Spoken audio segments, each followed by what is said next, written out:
Welcome to the Dreaming Wild, where we invite the unseen to dwell in us and guide us deeper.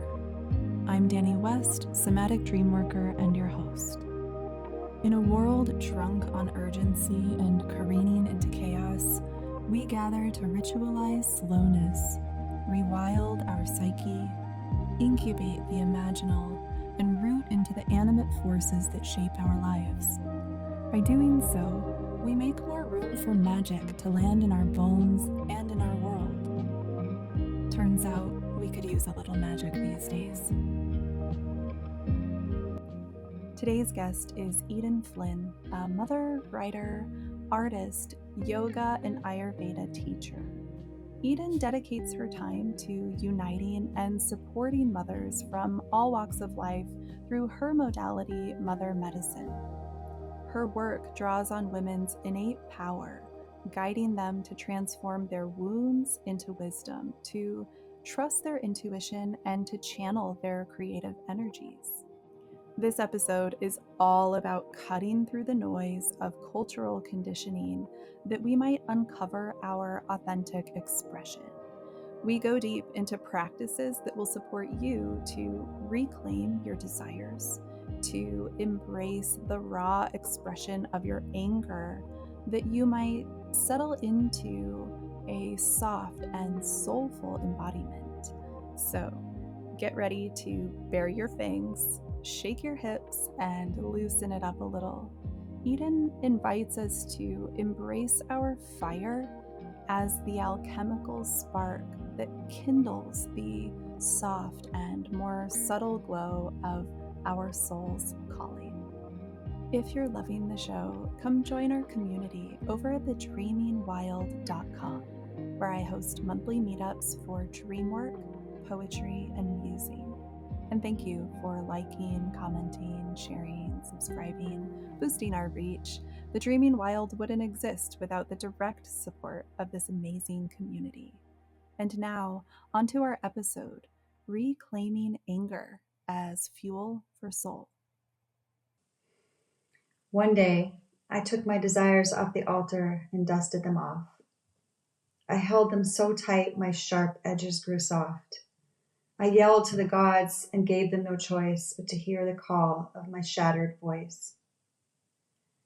Then I heard the earth speak, and she said, "Dear woman, go put your ear to the ground," so I did.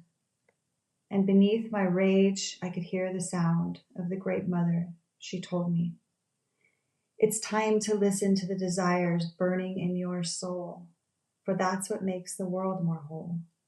Nourish your dream," she said, "as you would your child. And remember, you were always wild." So much power and potency packed in the short lines of poetry here. It feels like, a piece like this is like the product of decades, right? It's like the fruit that has been ripening in the sun of so much suffering, and one day you can pluck it and pack it into one tiny thing to hold in your hand. But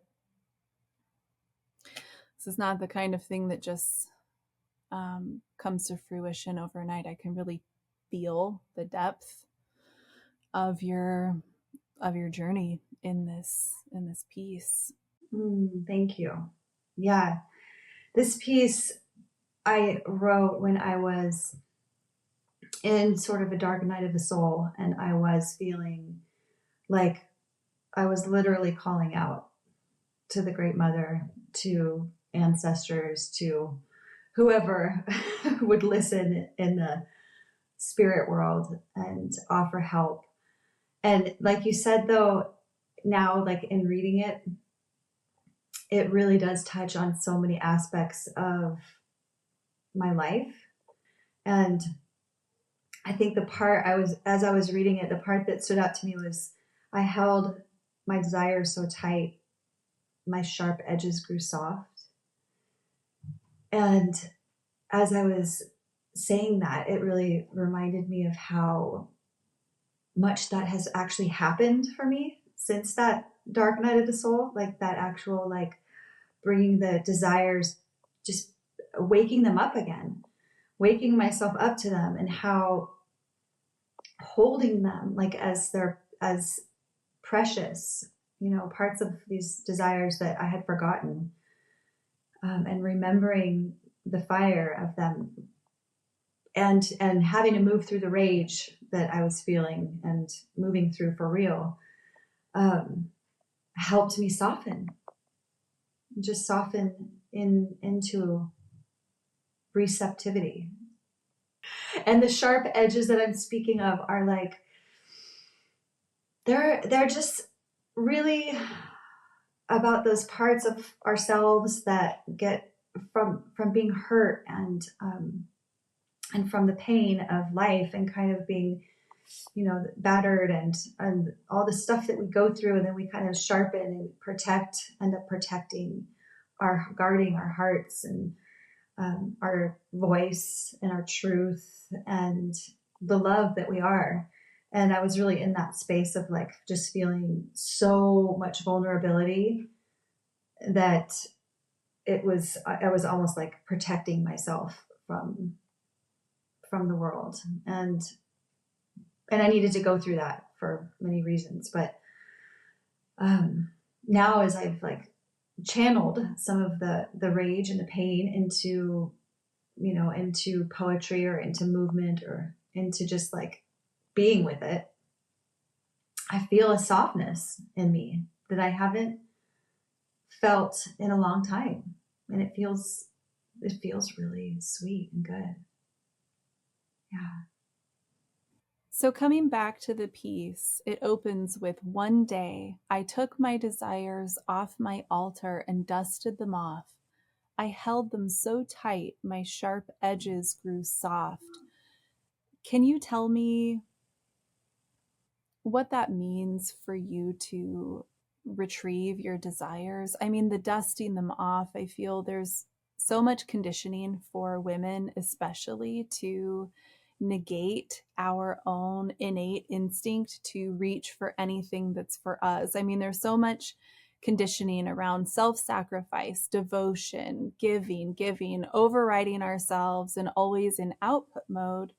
So even the act of retrieving, even the audacity to ask, what do I want?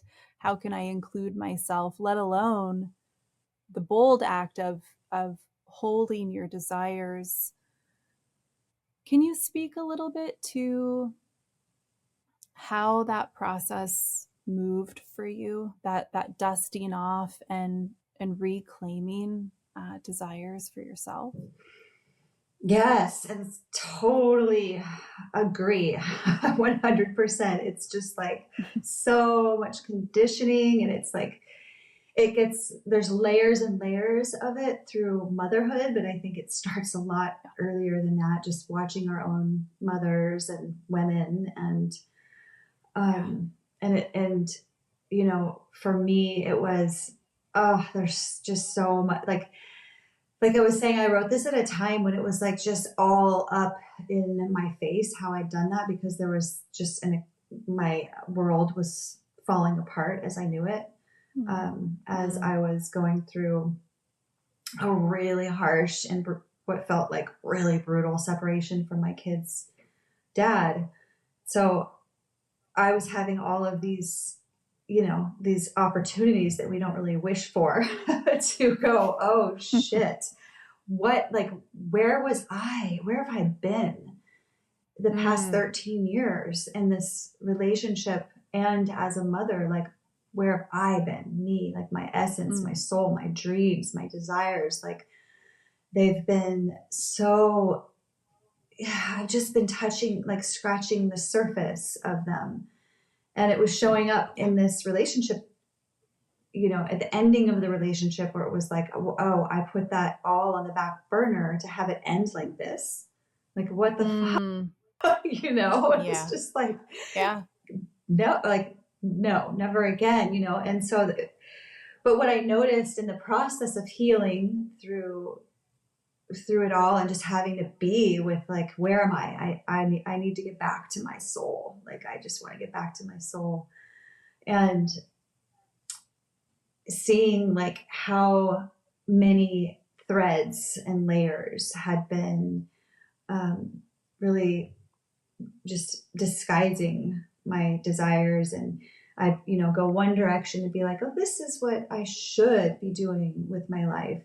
This is how I could provide for my kids. This is how I should be in my family.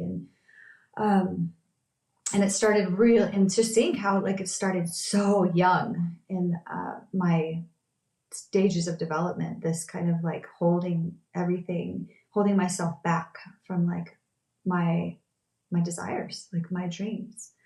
And the process was kind of, it was rough, but it's kind of like how it needed to happen for me on my path. Was just a big like volcano, because the conditioning was so thick. It needed to erupt my life. And as everything was like peeled away, and from like my living situation to my relationship to like the way that I was to work, to all of it, I was just finding my way back and looking at like, okay, this like having the desires on an altar, it's like cute and safe, like a literal altar, and figuratively, it's like, okay, they're there and I can just like bow to them and light a candle. But it's like, no, really, how much do I actually, what am I going to do and let go of? And what kind of courage does it take to really claim those desires and let them just be expressed fully? Yeah. Yeah. I think that even being honest about having desires, picking them up and holding them and letting that rearrange you, because it does. Mm-hmm. I mean, I've I have the nice girl conditioning, and needing to perform, needing to succeed, even straight needing to survive. I mean, there are certain ways we need to make sacrifices in order to make ends meet, right? So there's a certain amount that's absolutely required, and then that other section that's just sort of the extra social dynamics, social emotional sacrificing to really be honest that you might want something that's just for you as a mom, as a wife, like that's not in service to nurturing another person, that's not about uplifting another. I mean, can you think of an example for you where you realized, oh, this is something I just want for me? Was there anything that showed up for you as you picked those desires up that felt like, oh my God, this is really different from who I have been in these other roles? I mean, for me, it's really so interesting because it's so simple. I just wanted, and like my desire, one of my desires was to have uninterrupted space as best I could. I mean, interruptions happen. To just be creative and feel and express and not have it be like kind of like you said, in service to something or someone, or leading up to a performance even, or it's just having the time and space to say, I'm just going to write, and this is my time, and it's for me, and or I'm just going to dance. I just want the space in my home to just dance and turn on the music as loud as I want, and howl as I dance if I needed to, especially as I was going through that time, and cry on the floor and then get back up. But just to be able to fully express the emotions that are alive for me and as a human, and not that was really, like, as simple as that sounds, that was what was up for me at that time, and still is. And I've had to kind of even fight for it, like even right now, like you have to go through all these hoops to try to make it happen. But it's really, I think that the like also the desire, what was up for me and is still, is like the desire to just truly know myself Mm. and be myself and speak as myself Mm-hmm. in any given moment. I think I had gotten so far away from her, and that desire was really real, just like getting to really know myself.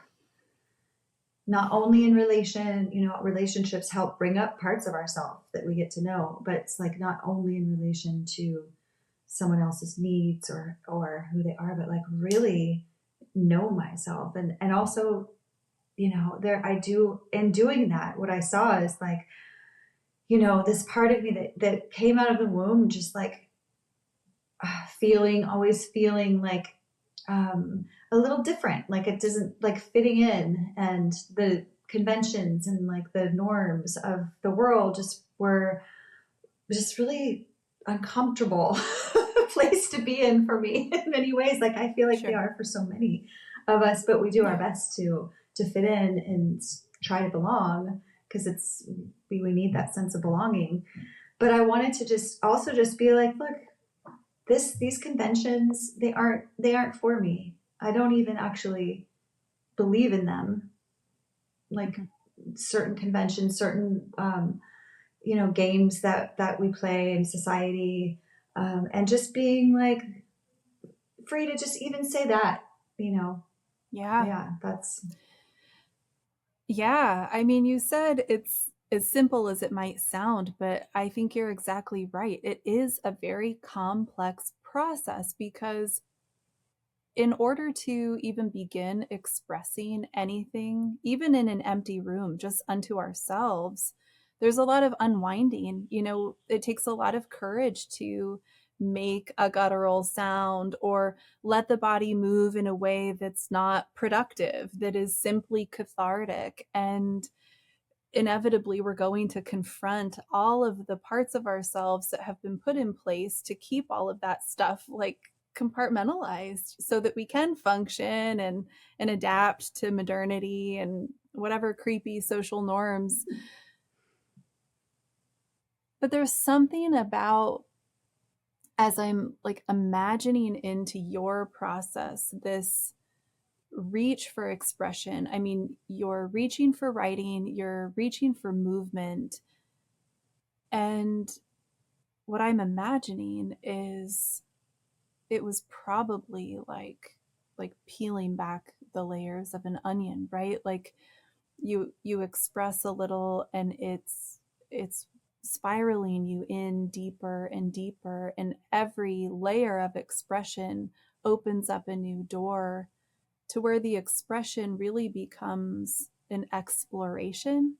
And I wonder if you can speak at all to how, like, having the courage to pick up your own personal expression may have catapulted you into that exploration and finding new ways of seeing yourself, feeling yourself, and moving through your experience.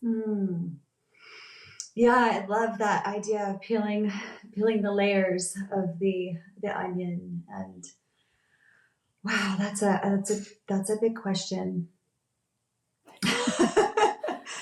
Yeah, it It's a is. big, it was, I mean, it is always an exploration, right? It's always like this spark of, sometimes for me, when I can be there's this like dance between my head and my body, and I can be really in my head, about like something, a question or a curiosity, and I start really like thinking it through and looking at it from different angles and perspectives, and I get all, I can get kind of fired up about it, and then I'm like, okay, so what does it really feel like though in my body? you know what is the message of this in my, you know womb, or my heart? It's like it, for example, like even just getting to know, I mean, as a mother, I feel like getting a little bit out of the personal, right now, like with what's all the turmoil and stuff going on in the world, it's for me personally easy to get lost in it and really, really heartbroken by it. I've always kind of had that tendency, just the darkness. Like I've never really turned away from it. I can go into it, but then it's like my heart will just, just get enveloped. Like, so there's a dance of like coming back into the now. And I think as mothers too, somehow there's this feeling like, I don't know about you, but it comes up for me of like, it's my job because I'm a mother and to fix this world or to tend to the brokenness of everything and mend it. And like, and I can get really swept up in that like longing. And then, I mean, this is just like one example that's kind of current for me. And then it kind of comes at us from these different angles of like, social media or, different, just different ways. And I have to, like coming back to my body and like, okay, it's okay to feel the grief, the rage, and the heartbreak around things happening in the world that really truly do break my heart.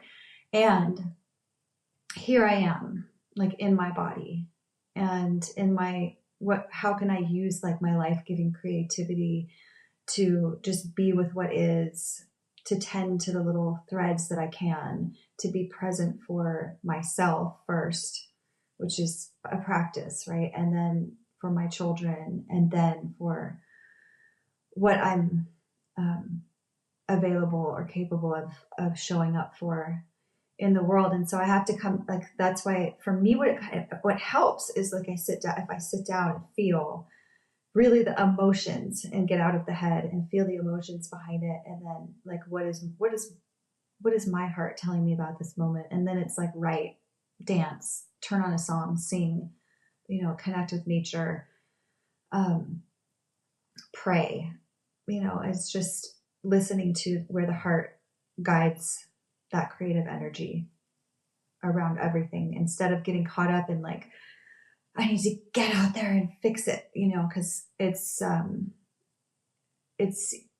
easy to get caught in that web, I think. Something that struck me about the piece that you shared is when we hold our personal desires, somehow there's a merging with the greater desire of life and allowing that life to really live itself through us. And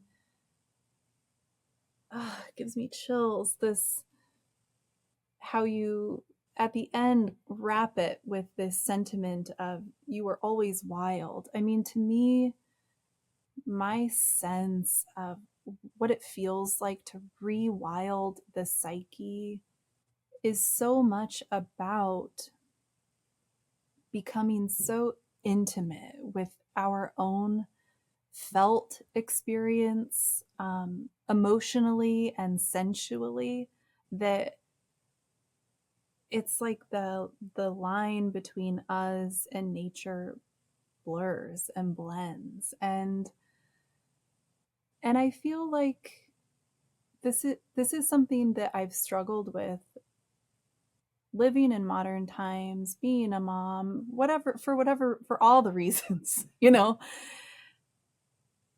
to really settle into this understanding, this like visceral understanding that it's actually that simple. It's actually so simple for me to just be honest with whatever I'm feeling in my body, and to stay with that. Something opens and something guides. And you work a lot with hosting women and supporting them to open that channel, that is so often, I think, dormant and kinked in so many of us. And I wonder if through your work with women, if you've noticed any kind of common blocks that people have, what what creates that kink in the hose? What makes it so difficult for us to be with that very natural, instinctive, innate felt sense to be in our bodies, to express, to move, to speak, to write? Um, have you noticed any common themes at play? Yeah, I think it's interesting. Just sometimes I like hesitate to say with mother medicine that we're like the part about creativity, because I feel like just that word is scary sometimes to women and to some people in general, because we have this kind of narrow um, view around it, when it's creativity for like what we're talking about, what you're talking about, this rewilding of the psyche. Creativity is like how we came to be. It's Yeah. it's like Right. yeah, It's it's everywhere. everywhere. It's like look out the Yeah. window and you can see just Yeah. like a leaf falling from the tree, and then another one Mm. that's like a different color. There's just, it's around us, it's everywhere, it's within us. And because this world that we live in has compartmentalized humans, and in a way that really goes against our true nature, Yeah. I think it can be scary to think like, oh, I have to produce this. I've heard so many women say, I'm not creative. Like I hear you inviting me to be creative, but I'm like that. I'm not creative. I'm like, well, did you garden today, or go for a walk? It's just like Mm. these little, what did you make for dinner? Just Yeah. these little simple things that we do every day that we forget are like creative expressions, Yes. and they're really part of what makes the world go round. And I think that when we get, a lot of us get kind of the stifling happens when we have that sort of narrow understanding that's been imposed upon us around Yeah. creativity. And the other piece is around like it's that thing that we've been talking about, like our desires. And so how do Mm. we channel our own desires that our soul came into this world with, right? It's like our soul, all we know it's there. It's like burning inside of us, these desires that come up, not just like for sex or all of the, or food or those things, but those are real too. But the desires that are super expansive when we're in them, Mm. that we feel like you lose sense of time, and like those desires, and just letting them merge with our innate creativity is, I feel like what when we so it's so healing, and when we don't do it, we forget that we have it. And then what happens is, like, one common thing that comes up is that we struggle with anxiety. We're feeling, I mean, there's a million reasons why we could be anxious, of course, but sometimes for me, what I've found, and then I sort of started exploring this with other mothers, is that we that like anxiousness, and sometimes even depression and rage, it the roots of it, like when we get down through all the descriptions, like I'm not making enough money, or I have too many things on Mm-hmm. my to-do list, or all the things that we have going on Mm-hmm. underneath it all, it's like, how are we in touch with our desires and letting them move this creative energy through us? Because when you find those little moments, you'll find that we kind of like soften after, and Interesting. ground.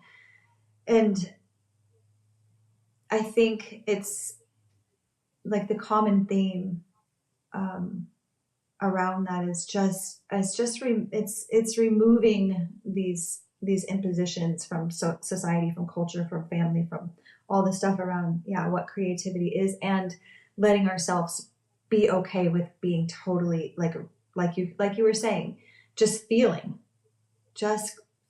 what's there. So, to recap, one of the first blocks that you find working with people is this misunderstanding that in order to be creative, we need to produce something of a certain kind of quality, which obviously is coming from a sick society. You know, this notion that in order to be an artist, we need to be like professional or something, or it needs to be hit a certain kind of mark, as opposed to the goal just being expression, right? Like creativity is just opening up that channel. So first and foremost, there's just a big misunderstanding about what creativity looks like. And then this second piece is what I would call like a dormancy, you know, that it's like after so long, you know, all of this just gets buried and buried lower, and suppression, repression, and all of these other things get stacked on top of it. So in order to access it, it's almost like an excavation. You know, we need to go on this inner dig to like retrieve that, you know, what was once very vital and alive and natural. We have to dig to pull it out. And it's interesting because I can really see how the two of these things create like a feedback loop, right? Like if we have a pressure to perform or do well, or creativity is supposed to, you know, our creativity is supposed to look beautiful or make sense to other people or somehow be like powerful or wise or sophisticated, like we might shy away because that's a lot of pressure on top of everything that we're already feeling and carrying around. And so the more we shy away, like the more it sinks, right? And in the dormancy, it just keeps going underground.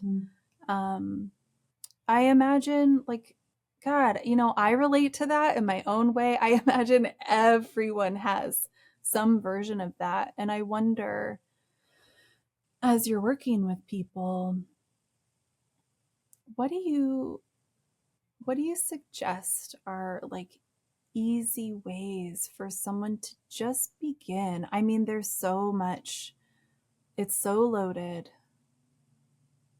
there's so much there, and beginning to open it up can feel dangerous, overwhelming, um, maybe even too much. Like if I open this up, then it's going to become an avalanche in my life that I can't manage. Like how do you recommend listeners might like safely and responsibly begin to just open that aperture a little bit?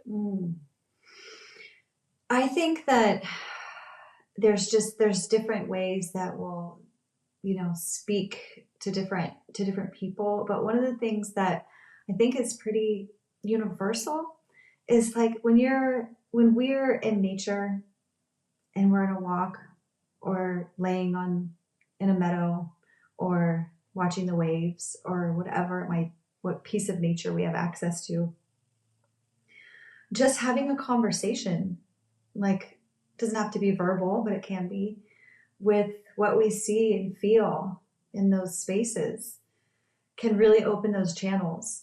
Just observing, like you know, simple questions of like, if I could talk to this bird, like what would I say?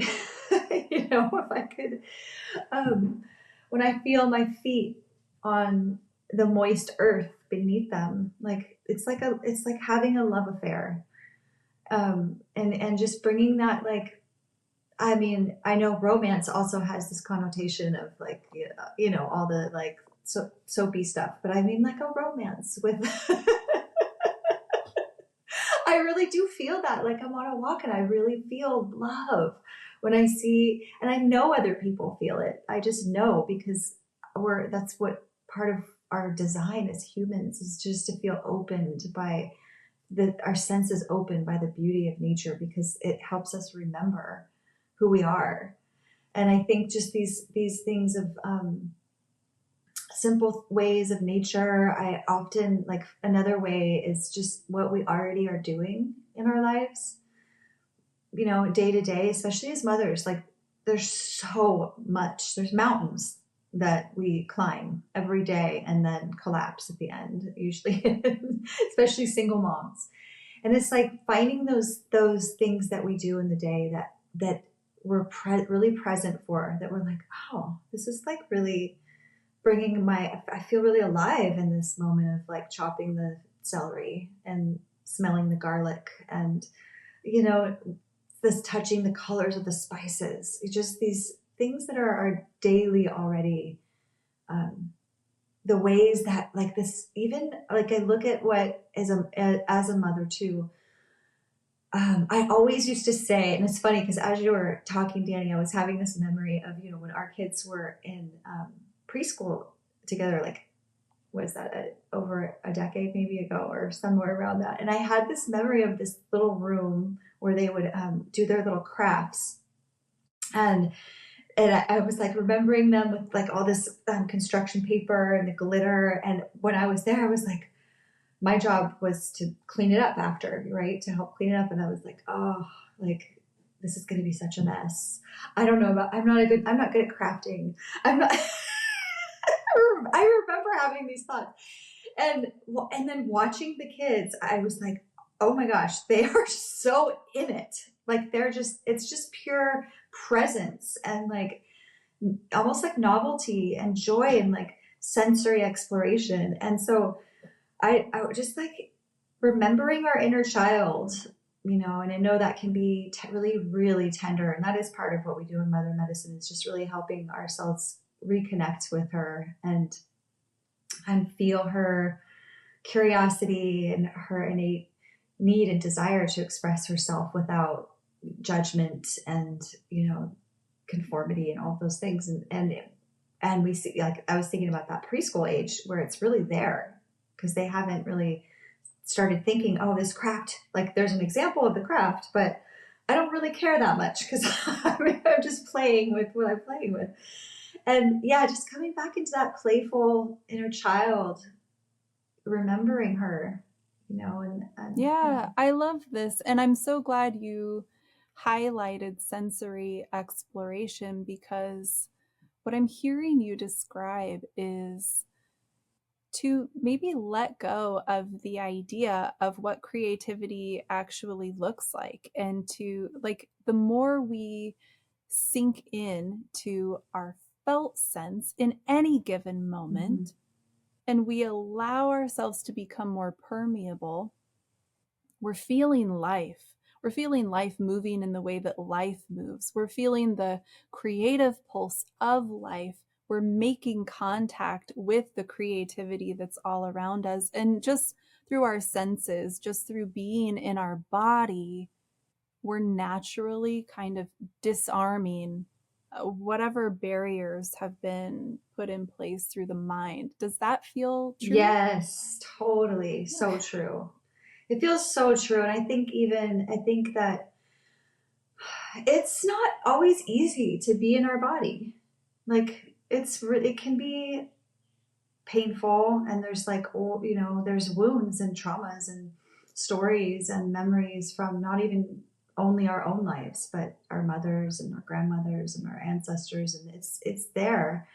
And so just when we are offering ourselves this opportunity to have this exploration and reconnection with the wildness that is our body and the intelligence, the brilliance of our body, we can go really slow and just be also just like really tender and and letting like just feeling our heartbeat sometimes is like, wow, this heartbeat is like the creative, like you said, the pulse of life that's moving, blood through my body, and how creative that is. So, this really simple act of just coming back to the body, back to the heartbeat, back to the moment where we're just really making contact with our felt sense and life that's humming around us, the more we can really sink into that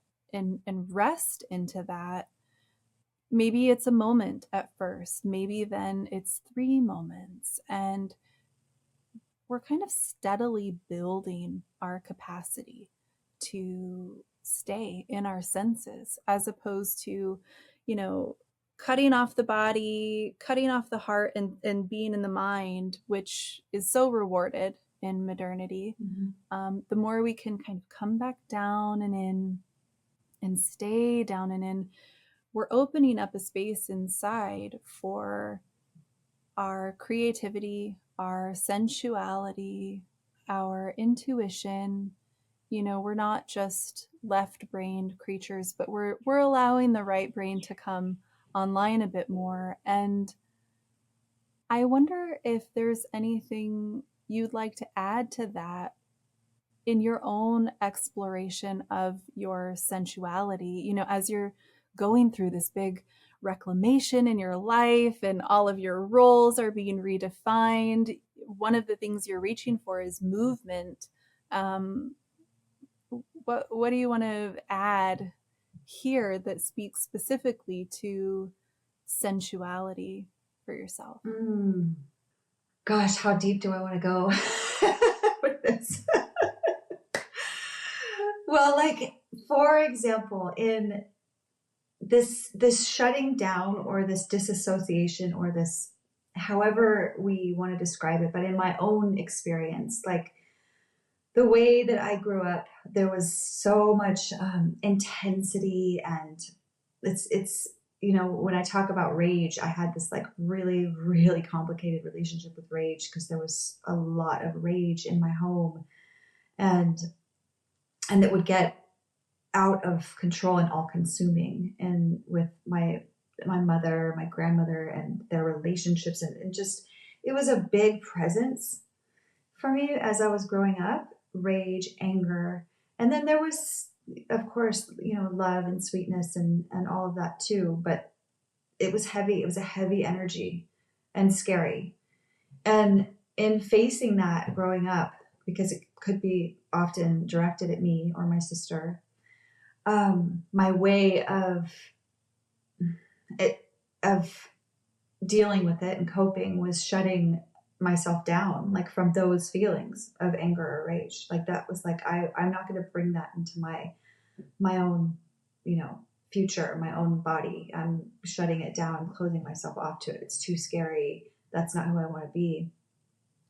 And so, but in doing that, it's like, you know, we are closing ourselves off to other feelings as well, you know, the joy and the ability to really experience sensuality and intimacy, because I was kind of closing off a little bit, you know, in my body. And so even looking at like sensuality and intimacy, that showed up for me because there wasn't a free flow of like trusting my emotions because they were so scary to me. So even being able to voice like, and feel okay, like my desires, not just dream desires, but desires, like, you know, in terms of intimacy, and to feel worthy of those desires, and to feel that fire of desire in me had shut down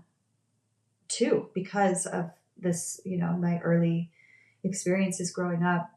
And in this reclamation, actually, there's another step before that, which is that in motherhood, there was very real rage, and in my relationship with their dad, that was coming up for me. And so it was like life saying, okay, it's time to look at this energy in you in like a very authentic, real way, and your body and your heart, and get real about it and integrate it, because it was showing up in ways where I was like, oh shit, like this is like what? I just like, you know, I like reaching these moments with my kids where I was just like, and then it wasn't like all the time, it would just erupt, this rage that would come through, and like nobody talked about it. It was like kind of like, you know, I kind of kept it to myself. Very taboo. And felt like, oh, very taboo. Yeah. Felt so much shame around it. Yeah. Partly just because of being moms and how much like confinement there is around that role, but also my own childhood, I was Right. like, oh shit, I really am, Yeah. turning into my mom. Yeah. It's like, it was More loaded. painful. Mm-hmm. Oh yeah. And so there's these different layers to it for me that were showing up in motherhood. And I was like, okay, well, I don't want this to be, I need to face it. I need to embrace it and get real about it. And I also don't want to let it consume me Mm-hmm. because it can be really harmful energy. Yeah, I mean, it's such a fine line. God, I Yeah. mean, we need to find ways to let that move through, and yet really the only model that any of us has ever seen is an unhealthy, destructive version where the anger and rage comes out at another and causes harm. So yeah, I mean, we have all of this intergenerational trauma thrown at us, Mm-hmm. and we're trying to find a new way to hold it. Not easy at all. And then, like you're saying, this extra, there's just that extra bit for women and mothers. I feel like, God, at some point I learned the statistics of like chronic, what is it like? Like the autoimmune diseases, Thank or you. Yes, yeah, the autoimmune disorders and how much more prevalent they are with women and the connection yes. there with repressed emotion and fundamentally anger, right? And so I think about Mm-hmm. how girls, women, it's okay for us to be sad. Oh, we can just collapse and be Mm-hmm. sad and, weak, but to be angry means to be powerful, and that's not Mm-hmm. okay. Put a stop in that, because that's unacceptable. And so that conditioning just runs so deep, and I really appreciate you bringing the shame piece into the conversation, because I think anytime I've touched anger, especially with my children, I just feel like, oh my God, the most precious ones. And I've brought the most contaminating force into the home, into the family. And yet the anger is so real. I mean, I've had to Mm-hmm. shrink my entire soul into this tiny little role, and I'm just supposed to pretend that I'm not angry at all ever about that. Like, never at all, not even a little bit. It's like it comes out, and like you're saying, it comes out in these spurts and can be really shocking to myself, to my kids. um, Mm-hmm. I relate. I guess I'm just saying I relate. I don't have a question for you, just Thank you. like Thanks for I'm yeah, with you, and I imagine so many listening yeah, are. yeah.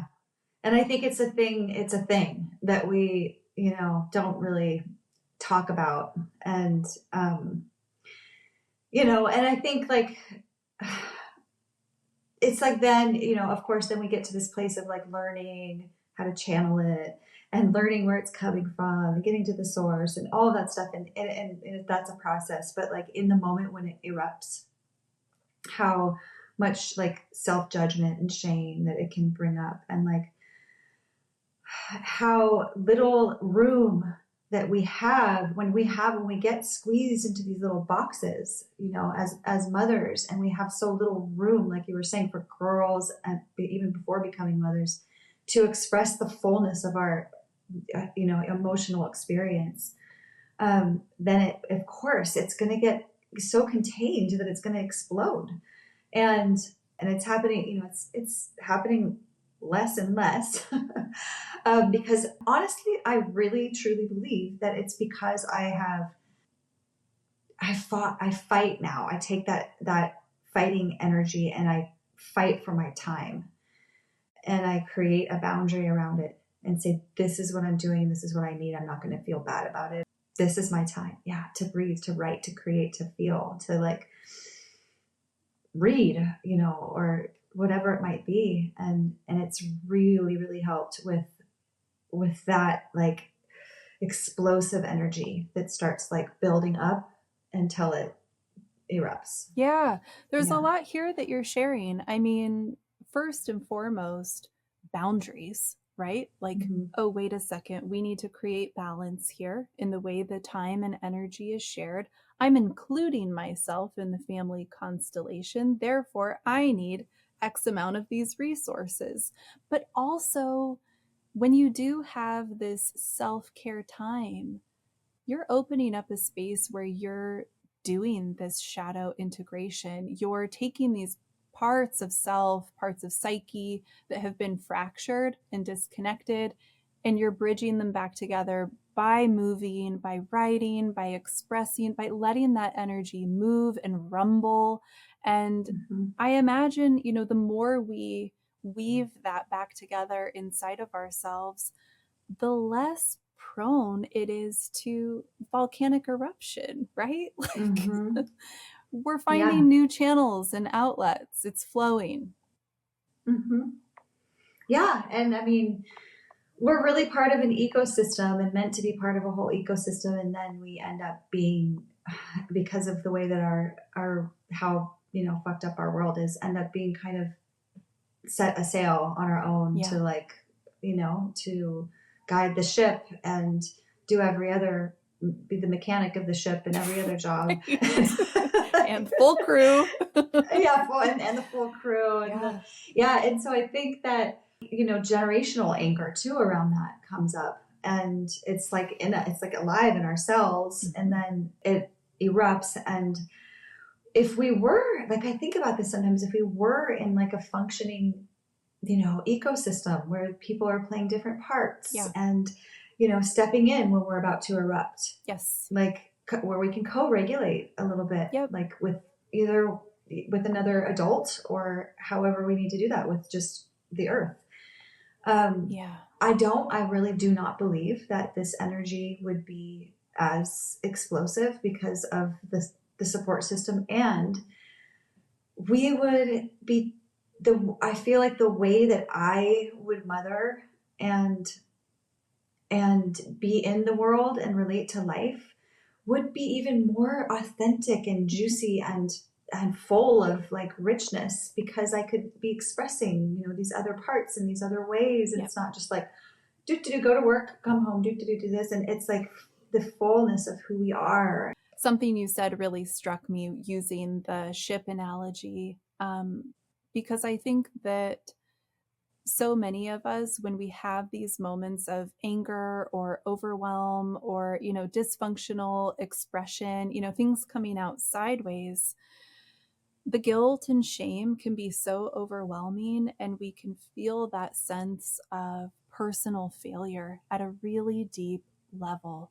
I mean, we've worked so hard for so many years to repattern that wound that was handed to us, and if we mishandle it, it's a profound loss. There can be real grief there. We need to repair with our children, with our beloveds. And so those ruptures can be very intense. And I think that what you're bringing forward here is really important, because while we do need to take that personal responsibility and do that repair work, holding a sense of self-compassion seems so vital too, in recognizing that a huge reason as to why this is even coming out sideways at all is because we've been tasked with 10 roles squeezed into one, unnaturally so.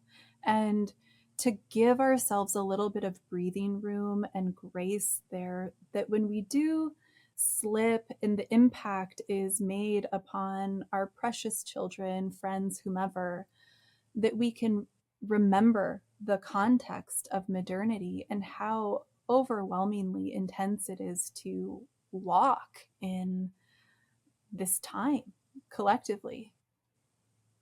Yes, 100%. It requires so much self-compassion. And the context is so important. And also, just I think having sometimes the courage and the vulnerability to share, with somebody, like, this is what just happened.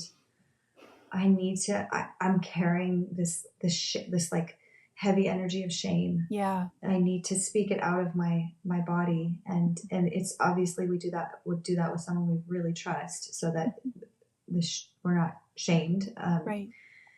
But I've had to call my sister and say, this just happened. I just exploded. I feel like I failed, like just everything that you were Yeah. speaking to, and just to have someone just say, ah, it's okay. Yeah. Like, I see you. You can still love yourself and let go. Yeah. Yeah. And maybe even someone who can say, God, I've been there.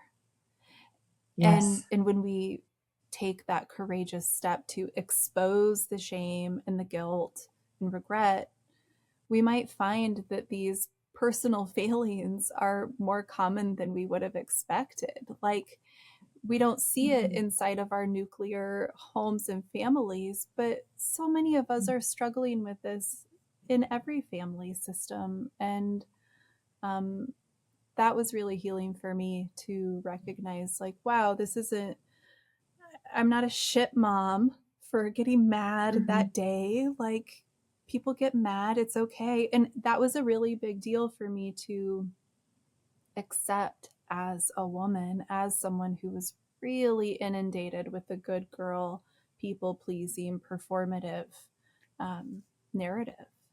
You said something about this repair, like the repair that we do afterwards, but also the fact that we're like, as mothers, as humans who are really trying to consciously heal and repair so much damage that has been inflicted through our systems and family systems and all of the others.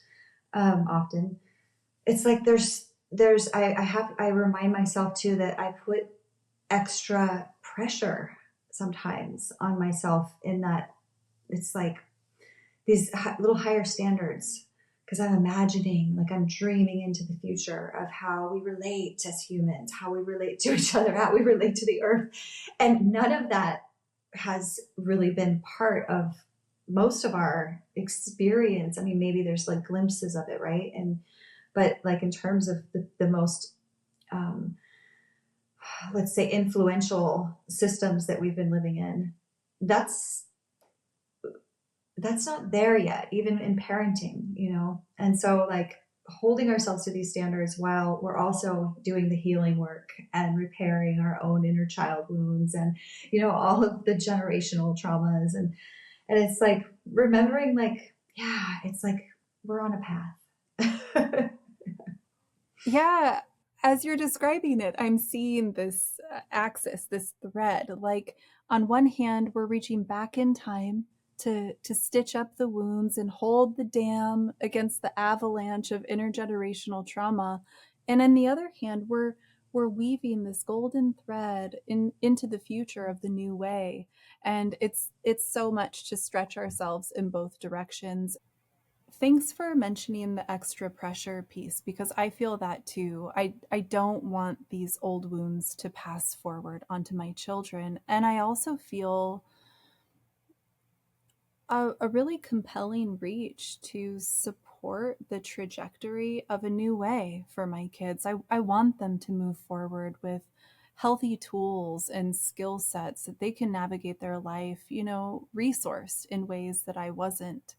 Um, And I do think that collectively, we need to find our way in opening up new channels for a healthy relationship with our anger, so that it's not coming out sideways. It's not creating dysfunctions in our relationships. I mean, it's one of the foundational, shadowy pieces that is innate to every human experience. And yet we really don't have any tools to grapple with it, navigate it. I feel like so many of us are really fumbling through the dark when it comes to what to do with all of this anger. Anger in our relationships, anger with the collective situation, this very righteous rage that I think so many sensitive souls are feeling. And I wonder if we could spend a little bit of time kind of getting into some practices for listeners, like for people who have really kept all of that on lockdown in order to keep themselves safe and the people around them. You know, we don't want to become our mothers, we don't want to become our fathers. And yet we need to find some way to lift the bandage and tend to the wound. What are some really safe, simple ways that we can become more familiar with our rage and start to integrate some of those pieces? You mentioned writing, movement. I'm curious, you know, what that really looked like for you and what that looks like for the women that you facilitate. Mm, yes. I mean, fr- anger, I feel, is an energy that needs to move. Yeah. And so, any ways that we can, like for me, when I was like feeling, and I mean, of course, there's no was, like it comes and goes. It's like the rage Sure. is like the rage and anger is not like, oh, I did crossed into rage this, once. yeah, now I'm in this blissful, peaceful, Got that over with. Buddha. Totally. But the times when it was just like, oh, fuck, what am I going to do with this? Like, this is just too intense. Yeah. And it's like, yeah. I can either just like melt into a pile of mush and go into a depression and cut myself off from it, or I can move it. And this, like the simplest ways for me have been like, I'll just like turn on some type of music that carries that energy of like, I remember, and a lot of times it was connected to like the teenage rebellion years where it gets like in those original, it starts early where we start getting it like repressed, but when it's really like coming out to be expressed, to like rebel and to challenge, societal norms and to question things. Yeah. It's really important energy, in that adolescent time. And then it becomes like when we repress it, a lot of times, like in my own trajectory and life experience, it became sort of self-harming. Like, I'm just going to like be as like, wild as I want and like do this and do that and drink and drugs and you end up in like really shitty, wild, experiences that are kind of dangerous, and so it kind of can go that way. And or it can go into the energy of like, it's here to be reckoned with, and so for me, it was like going back to some of the music when I was like really feeling it. I listened to like Gold Dust Woman, like, even though that's like a little bit before my time, but I used to listen to that as a teenager, and I listened to that, I don't know how many thousands of times, and Sinead O'Connor, and like just that energy of just like, this is all so fucked up. Don't you see it? And like, if you don't, I'm going to show you. And like that, and just, music that brought out the feelings of just like either moving the energy through singing with the music or moving with the music in ways that help. Just that I'm like getting kind of like chills and goosebumps while I'm talking about it, just like letting it move and knowing that it's like, it has a purpose, like a sacred, I know we call it, sacred rage for a reason. It has a really important purpose. It's like for transformation, for change, for truth, for justice, self-preservation, all of these things. And so like, I know that's like my process. That was my process. I think a lot of listeners could benefit from finding some kind of thumping, like, something pulsing and alive to put on the stereo. And for me, some of those, it wasn't just, move a little bit, like a little bit of a sway, but stomp your feet heavy into the ground, make a fist, like let the movements be sharp and strong, and let your body take on the postures of the anger, and feeling that it's like tapping into like a primal kind of predatory, like letting the fangs show kind of feeling, and letting the animal come alive a bit. Do you do? Yes. Do you do that, or is that just me? No, I totally do that. I mean, there's been times I'm like, punching and kicking the air and like hissing and the whole collie, like sticking my tongue out and like, and I will tell you, it's like after doing that, then the tears can flow. Then I can really feel like the grief underneath it all. Then there's a softening that happens. Before that though, it's just like it's vibrating in my bones and my cells and my tissues, just like in this, I don't know what the word is. Really this way that's like distracting. Like it doesn't allow me to be fully present for the joy, for playfulness, for sensuality. Because the anger and the rage is just like kind of like hanging in there. And so after that movement, it's like that's what the body that needed. It kind of reminds me, like, if you've ever been in a situation where you've sort of forgiven someone too quickly, but you didn't really unpack the thing and it's not really resolved. You're just sort of like, yeah, it's okay. And then there's always just this like undercurrent of a grind, and you can just feel it. And it keeps you from locking in, connecting fully with that person. There's just this residue. I feel like the same is true for me with my anger. Like if I cry before I get angry, it's sort of like I'm forgiving too soon. It's like I have to go through that rumble. I have to go through that, like actually unpacking the thing for the crying to feel good. Otherwise, it feels like a collapse. It feels like a too soon, like oh, wait, not quite yet. Like something needs to fundamentally quake here. And reset, like the ground of your being really needs to like into place. Totally. I can so relate to that. Yes. And especially that I love that analogy of like forgiving too quickly and then being like, actually wasn't there yet. And so there's that energy.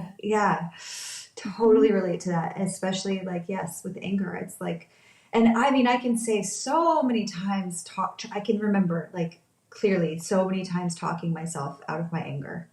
It's like this, like really this discussion with myself around, no, it's okay. It's all, it's all the spiritual bypass basically. And this conditioning and then like really the way that I was doing that it just pushed it down more. And it doesn't work.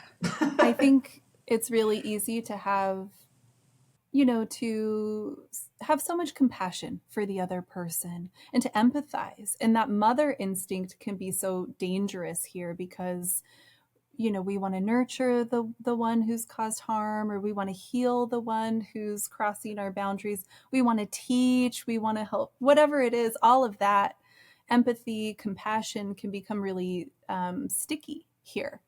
And it's really easy to stay in that overgiving or intellectualizing our emotions or psychoanalyzing a dynamic, as opposed to coming back to the very simple act, like you were describing earlier, of just asking, like, what am I actually feeling in my body? What am I noticing when my feet hit the floor? And like, to give a little room to explore that and follow that. And when we do in these ways, maybe through a song, putting the volume up, it's like we can start to listen to a different voice that wants and needs to come through.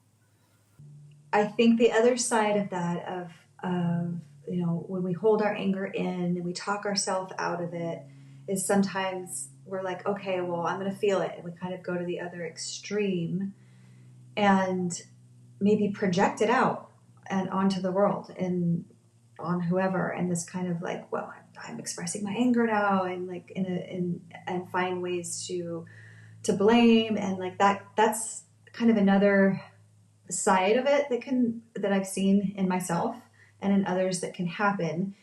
Whereas if we really, like you're saying, slow down, feel it, and like maybe after we've moved it, maybe that's what we need to do first. But then we're letting ourselves feel of like the the real message and roots and voice of what the anger is telling us before we go out and like start saying I'm like projecting it onto to everyone else. These ways of like giving it space afterwards to have its own intelligence and wisdom. Really important. Yeah, so crucial. Yeah, I as you're speaking, I'm visualizing kind of a sequential flow that feels natural and innate, but might be helpful to break down for listeners. Like a good place to begin opening up that channel and allowing that energy to flow is by yourself with some movement and allowing the body to speak. The body is so connected to the subconscious psyche, so all of the depths that have been repressed can then surface and bubble forward. And what I really appreciate about what you're saying is once you open that up and things are emerging, it's really important to digest that before you act upon it Mm-hmm. or bring it to other people or make decisions or move with it in your life. Like, let it come up, let it come forward, and then spend a little bit of time really integrating and recalibrating, giving it the space and breathing room. And I imagine that could be a really powerful time to bring the writing in. How do you incorporate writing into your integration process? Does that have a part to play for you with your anger? Totally. Yeah. I mean, for me, it was just like it was another way for it to live outside my body Yeah. and just like pen on paper, no censoring, no filtering, no judgment, no self-judgment, no like making it precious or perfect or pretty or any of that shit. It's just like Uh-huh. get it out, Yeah. say what you need to even say about the person who has like created so much rage or anger or feels like that antagonist or whatever it is, Yeah. that like be real Yeah. about. Like for me it was just like be real, name it, and Mhm. then once it's out, it's like pen on paper. Sometimes there were times actually where I would just go back and read it to remind myself, Mm. because my boundaries would get weak, again, or I'd get like, it wasn't like you were saying, it was like forgiving too soon, Mhm. like going into this spiritual bypass of like, no, we're all, like just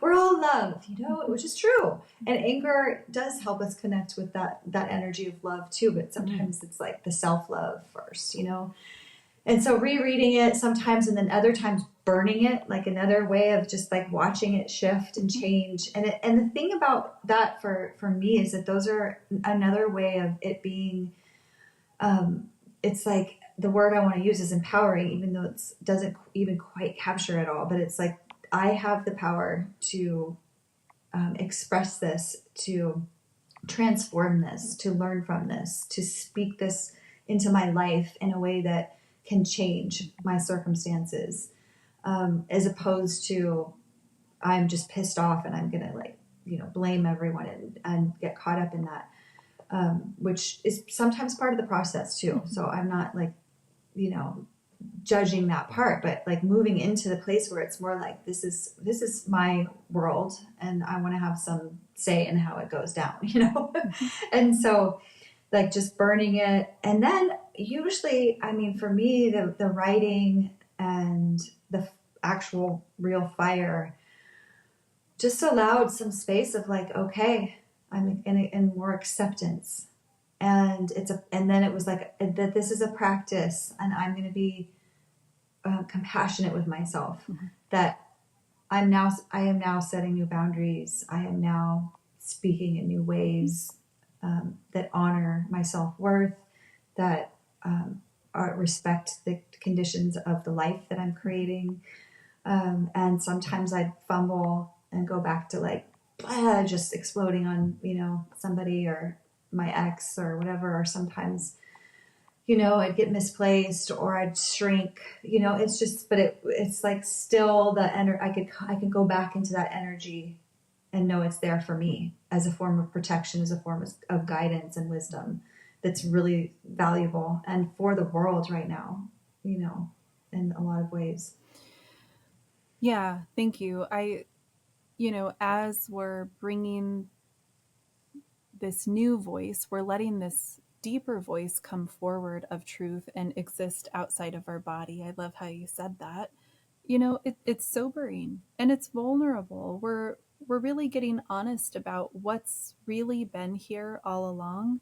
And I think being able to see that and look at that plainly is a natural segue into opening up a deeper inquiry of asking, what do I need? What do I need of myself?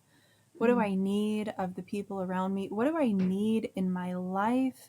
And really taking stock in an honest way, as opposed to however put up the blinders against whatever those needs are and tried to bury them, suppress them so that we could cope and move forward in our lives. We're really confronted with what those needs are, and I think that assessing that, after the fire of the body and of the psyche has simmered down, that really intense cathartic movement, we can let it cook down a bit and simmer and incubate that question of, what do I really need here, and how am I going to negotiate that, is something to spend some time with. But I feel like there's even another piece that, as I hang out with that question, another piece comes through for me, which is even more tender. It's like, what was I protecting? Like, where did I feel so vulnerable and afraid to even ask, afraid to even touch into this part of myself that was so shrunken back in my life. Like, what is this tender part of me that needs me to fight to open up space so that she can feel like she can exist and have enough room to land. And I feel so often that tenderness connects to inner child stuff, these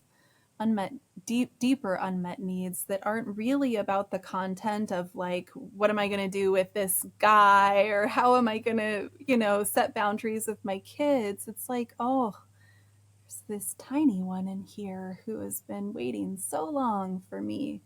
Um,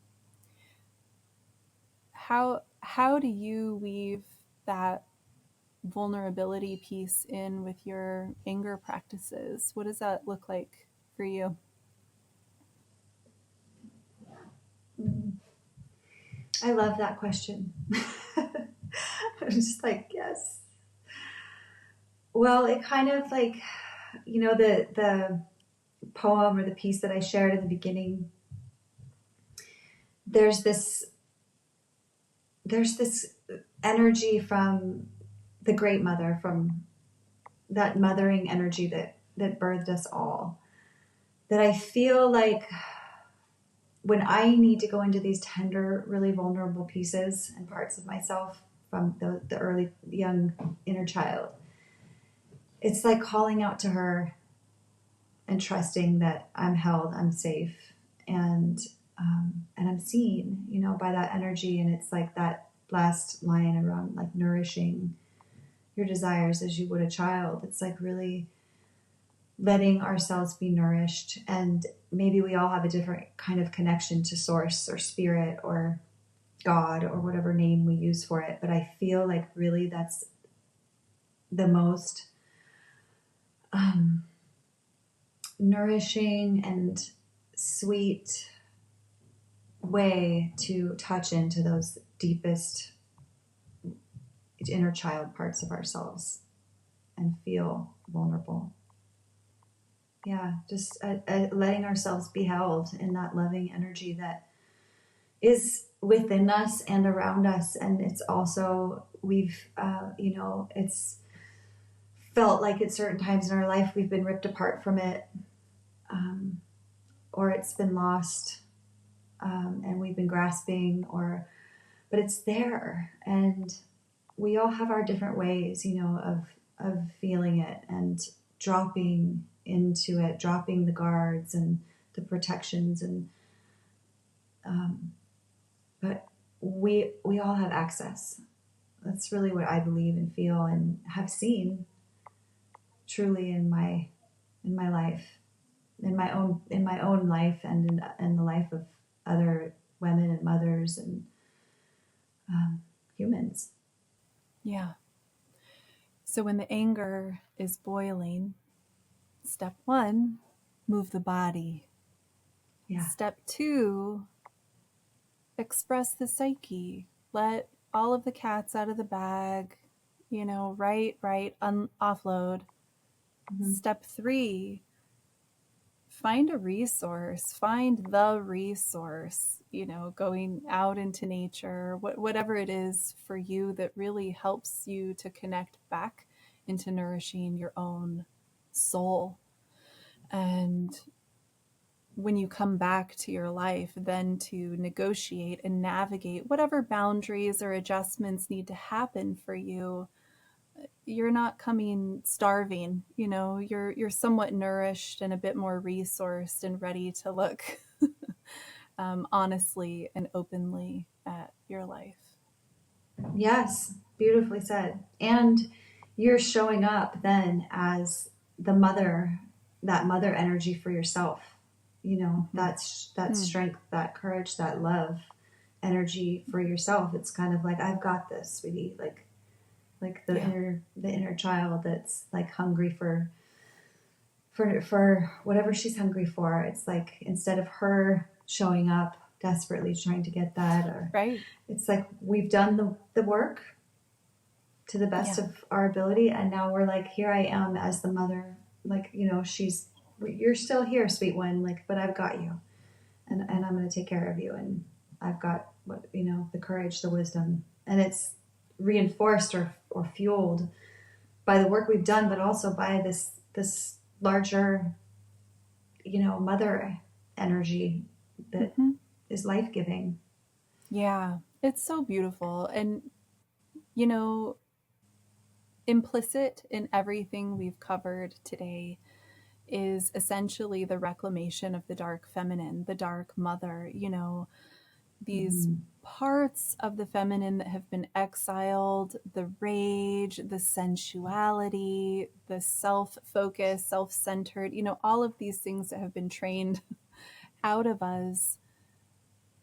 What you're describing here and now is how integral and vital this darkness is as a way for us to really exist in our wholeness. If we didn't do that initial work of moving through the fire and alchemizing these wounds and tending to the raw, gritty parts of life, we couldn't show up resourced to care for our children or really have something genuine to offer to others. So, thank you for shining light and including this dark mother into the picture and helping us to understand why she's not only valuable but vital, so needed. One day, I took my desires off the altar and dusted them off. I held them so tight my sharp edges grew soft. I yelled to the gods and gave them no choice but to hear the call of my shattered voice. Then I heard the earth speak, and she said, "Dear woman, go put your ear to the ground." So I did. And beneath my rage, I could hear the sound of the great mother, and she told me, "It's time to listen to the desires burning in your soul, for that's what makes the world more whole. Nourish your dreams," she said, "as you would your child. And remember, you were always wild." Yeah, the piece feels even more alive now at this point in the conversation. And Yeah. I can really feel the first section of the piece takes us through the journey of what it means to excavate our inner truth, to get honest with how we feel, and to drop into a deeper octave of listening to ourselves, but also ear to the ground. Mother is speaking to us here. And as we descend and sink into our bones and our raw, fiery truth, we then become available to a broader dream. And has that been true for you in this time where you have done so much work around your sacred rage? I mean, it's hard to sell people on this kind of work, like, just go into the abyss, like this, you know, just do a little shadow work. But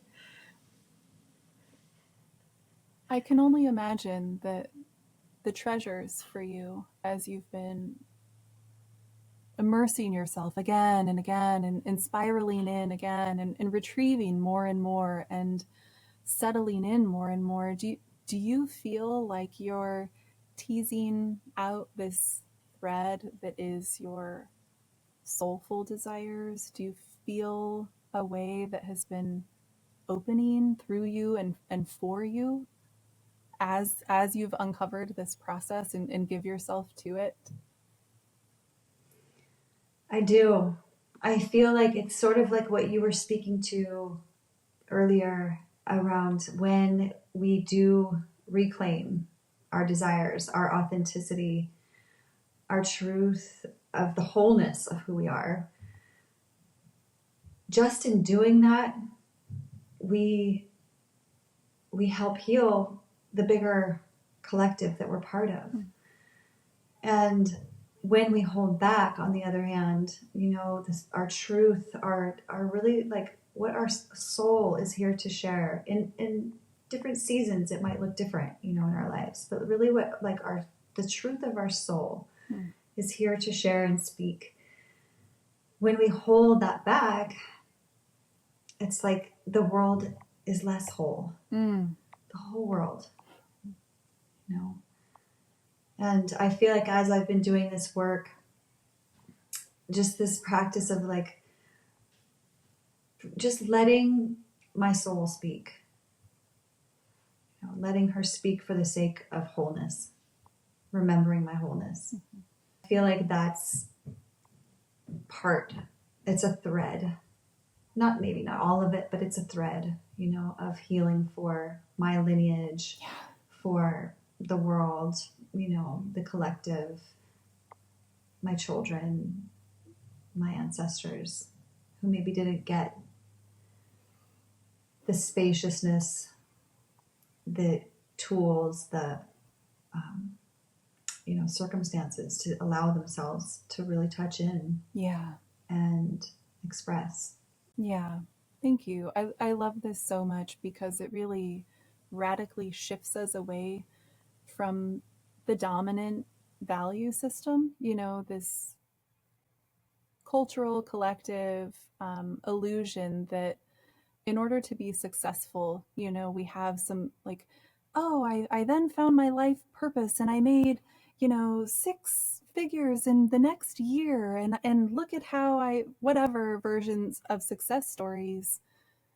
But what you're describing is fulfillment at the deepest level, coming into coherence with yourself, breaking ancestral chains, like opening up a sense of wholeness. I mean, on my deathbed, that is the supreme accomplishment, right? To feel at deep peace with my soul. Yes, I love that. At deep peace with your soul, with our soul. Yeah. And to have lived really our fullest expression and authenticity. Yeah. And with the courage that it takes to do that. Yeah. Are there any last invitations that you would like to offer our listeners for ways to keep this spark alive when they feel exhausted, depleted, discouraged, feeling like, oh, it's so much, it's too hard.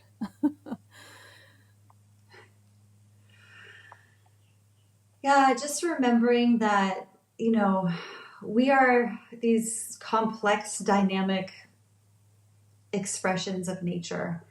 And there's no like perfect way to be that, to heal, to whatever. And so it's just like learning to trust each moment and to our capacity to be intimate with ourselves, whatever's there. Yeah. That's really what it's about for me. And I think what can be most supportive for all of us in a way is just like the learning to be intimate with ourselves in the simplest of ways.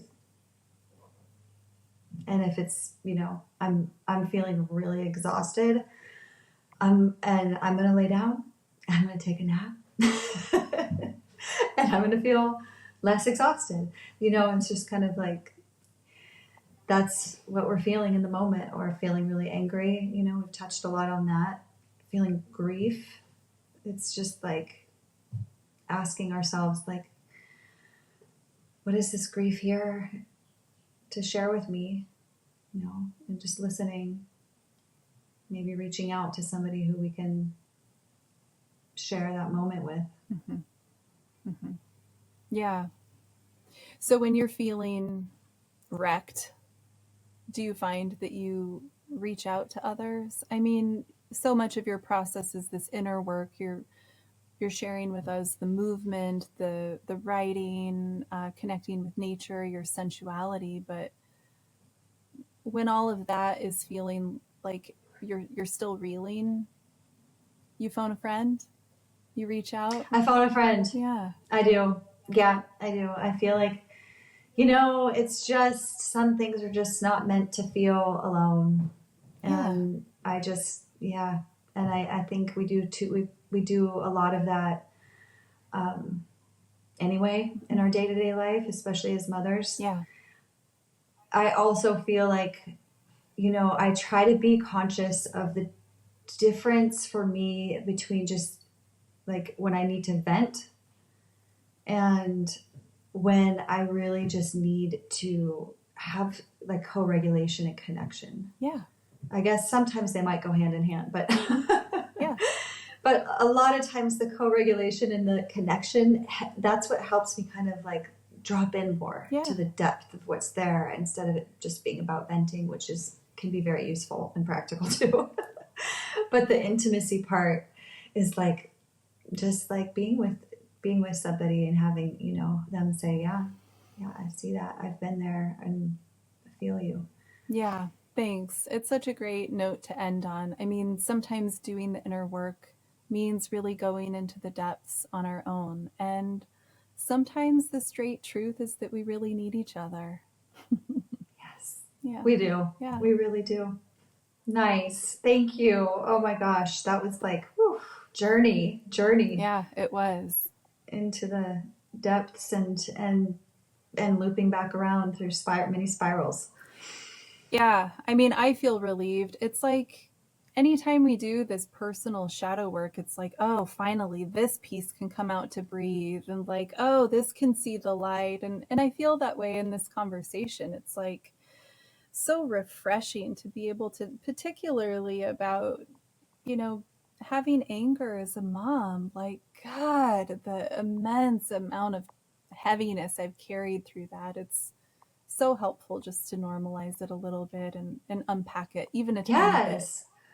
Yeah. Totally. I think that I feel lighter when we get a chance to do that together. Mm-hmm. It's a big one. And just be real about it. Yeah. I'm not bad. I'm not wrong. I didn't ruin this forever. Yeah, exactly. I fucked them up. Yeah. We're gonna like imagining them in therapy, talking about that moment. Yeah. And maybe that'll be the case. But the big difference is like showing up to repair it and repair. Yeah. and showing up to continue trying again and repatterning that consistently,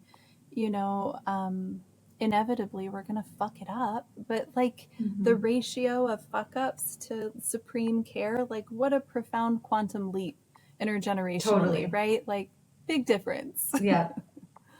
Big difference. And also just the owning our shit in the process is, I think, a big difference. Yeah. And then honoring ourselves also in the process. Yeah. And all this conversation too, I feel like is so good for my kids to see, what it looks like for their mom to have desires and dreams and like carve out time for them and to feel safe, voicing them into the world. And it's not, and that, neither of us are on these like straight, like conventional pathways where we're like, yeah, I'm a nurse and I did it, or whatever the label is, where it's just like really easy to see the trajectory. It's like there's just a dynamic, wild expression through it all. And I feel like for me, that's a gift for my kids to see that, like, you can do it your own way. Absolutely. Thanks for naming that, because it's a big deal for single moms like us who don't have a hefty cushion of financial resources to take the risk to follow that deeper calling.